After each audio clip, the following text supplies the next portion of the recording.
தமிழ் குர்ஆன்.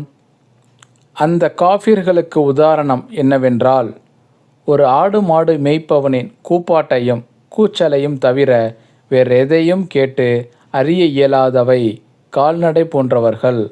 அவர்கள் செவிடர்களாகவும் ஊமையர்களாகவும் குருடர்களாகவும் இருக்கின்றனர். அவர்கள் எந்த நற்போதனையும் உணர்ந்து கொள்ள மாட்டார்கள். கேள்வி பதில். ஒடுக்கத்து புதன் என்றால் என்ன? அதை பின்பற்றலாமா? அதை பற்றி இஸ்லாம் என்ன கூறுகிறது? முஸ்லிம் மக்கள் சிலர் ஒடுக்கத்து புதன் என்று இஸ்லாமிய காலண்டரில் வரும் சபர் மாதத்தில் ஒரு புதன்கிழமையை ஒடுக்கத்து புதன் என்றும் அது சிறப்புக்குரிய நாள் என்றும் கருதுகிறார்கள். மற்றும் அன்று காலையில் எண்ணெய் தேய்த்து குளிப்பதையும் சிறப்பு என்று கருதுகிறார்கள். இன்னும் சிலர் ஒடுக்கத்து புதன் அன்று அரிசி மற்றும் முட்டைகளை தானமாக கொடுக்கிறார்கள். இது அறியாமை மற்றும் மூட நம்பிக்கையின் காரணமாக பின்பற்றப்படுகிறது. இது தவறு.